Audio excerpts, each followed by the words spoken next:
नमस्कार, आप देख रहे हैं हाल हलचल के यूट्यूब और फेसबुक प्लेटफॉर्म पर शहडोल की खबरें। मध्य प्रदेश के शहडोल में शिक्षा विभाग का क्या हाल है, शिक्षा विभाग में किस कदर भ्रष्टाचार है, ये तो पूरे देश ने 3 से 4 महीने पहले पेंट घोटाले में देखा ही था।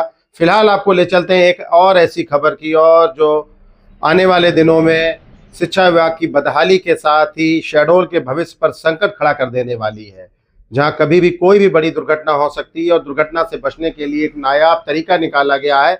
सुधार नहीं किया जा रहा, तरीका निकाला जा रहा है। आपके सामने स्क्रीन पर शासकीय प्राथमिक पाठशाला कट्ठी टोला वार्ड क्रमांक 30 शहडोल मुख्यालय की ये खबर है। और आप देखेंगे कि ये बच्चे जो है वो नीचे बैठे हुए हैं, धूप यहाँ पर खुले में बैठे हुए हैं, शिक्षिका भी बाहर बैठी हुई है। ये इसलिए नहीं बैठे हुए हैं क्योंकि सर्दी का मौसम है और गर्मी का थोड़ी थोड़ी गुनगुनी धूप का लुत्फ उठा रहे हैं। यहाँ बैठना उनकी मजबूरी है।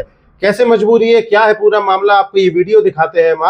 आप देखेंगे ये क्या हो रहा है यहाँ पर कट्ठी मोहल्ला में और क्या है पूरा मामला। देखिए, चहचहाते हुए बच्चों की ये तस्वीर है आपके सामने। बच्चे बाहर बैठकर अध्ययन कर रहे हैं और ये तस्वीरें देखेंगे, थोड़ा इसको हम रोक लेते हैं। आप देखेंगे कि क्या है ये विद्यालय के अंदर की तस्वीर है। सरस्वती माँ की फोटो लगी हुई है और छत देखेंगे। बताया यह जा रहा है कि लगभग 2 दशक पहले इस विद्यालय भवन का निर्माण हुआ था। जनपद शिक्षा केंद्र BRC जिला शिक्षा केंद्र, इसके अंतर्गत ये विद्यालय आता है। प्राथमिक विद्यालय है कट्ठी मोहल्ला का। और ये देखेंगे कि किस कदर जो है, आप देख रहे हैं यहाँ पर तस्वीरें अंदर की, ये बयां करती है विद्यालय के भवन की बदहाली की। किस कदर विद्यालय बदहाल हो चुका है और नीचे जो है वो ये अवशेष गिरे हुए हैं। ये लगातार गिर रहे हैं और प्रतिदिन गिर रहे हैं, इसीलिए 1-2 दिन में यदि इसे साफ कर भी दिया जाता है तो आने वाले दिनों में ये तस्वीर और बदहाल हो जाती है। ये देखेंगे क्या स्थिति है यहाँ की, है ना। और इसके आगे ये बच्चों की तस्वीर है कि बच्चे इस कारण ही बाहर बैठने को मजबूर हैं। अगली तस्वीर आपको दिखाते हैं, और भी बच्चे हैं और भी यहाँ के जो दूसरे कक्ष हैं इस प्राथमिक विद्यालय के, वहाँ की ये तस्वीरें हैं। इस पूरे मामले में यहाँ के शिक्षक क्या कह रहे हैं, सुनिए। तो तभी से हम सोचना नहीं गई थी तो आए थे और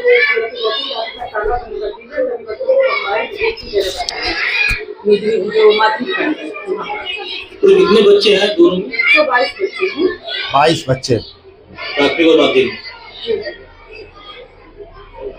क्या नाम आपका?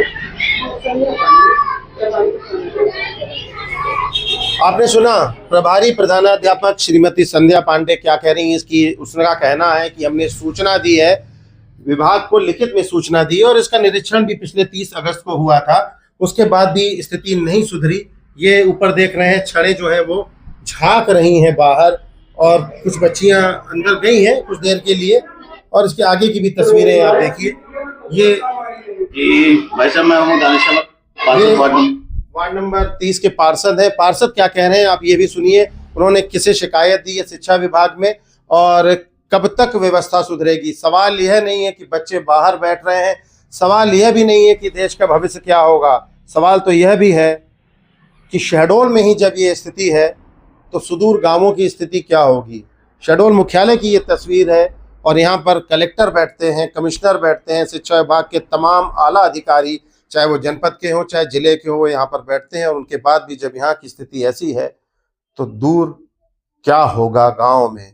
ये भारत की तस्वीर है, विकसित भारत की तस्वीर है। मोहन यादव सरकार को 2 साल हो चुके हैं और प्रदेश में 25 सालों से भाजपा की सरकार है, केंद्र में भी भाजपा की सरकार है, नगर में भी 2 दशकों से भारतीय जनता पार्टी की नगर सरकार है। लेकिन क्या हो रहा है सुनिए आखिर में पार्षद क्या कह रहे हैं, उसके बाद चलते हैं दूसरी खबर की ओर। क्या कह रहे हैं पार्षद?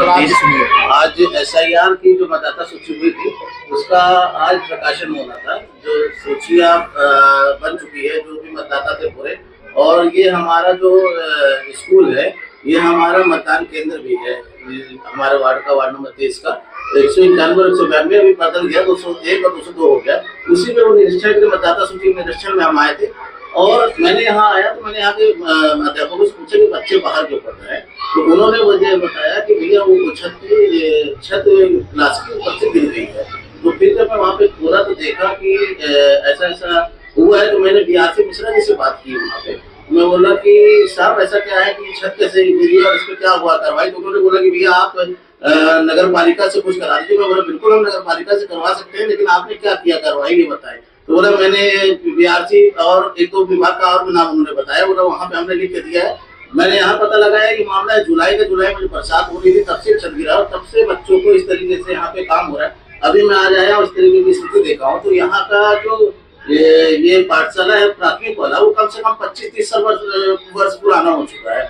अब इतना पुराना और जर्जर स्थिति में है। तो मेरी यही है कि यहाँ पे मांग है कि जिसके जो भी कार्रवाई करे, चाहे नगर पालिका से, चाहे बीआरसी से, या मुझे भी कुछ भी लिख के देना हो या किसी भी तरीके से कुछ भी हो, तो ये कायाकल्प करके अच्छा।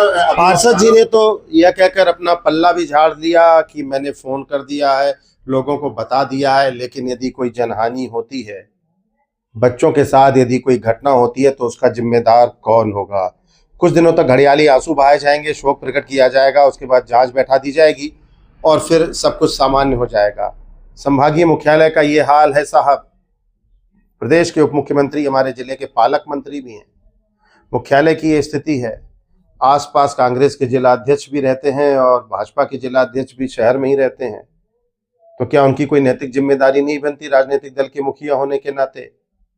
क्या सिर्फ वोट बैंक तक ही सीमित है शहर की जनता? ऐसे तमाम सवाल हैं जिनके जवाब आपको पूछने चाहिए और जिम्मेदारों को जवाब भी देना चाहिए। फिलहाल इस खबर पर हम लगातार बने रहेंगे और यह खबर आपको कैसी लगी, यदि आपके आसपास भी ऐसी कोई खबर है तो हमें ज़रूर बताएं कमेंट्स बॉक्स में, और अपनी राय नीचे कमेंट्स बॉक्स में ज़रूर दें। आपसे गुजारिश है कि कमेंट्स बॉक्स में अपनी राय ज़रूर दें इस विद्यालय की बदहाली को लेकर और व्यवस्था कैसे सुधरेगी, उन सब तथ्यों को लेकर। नमस्कार।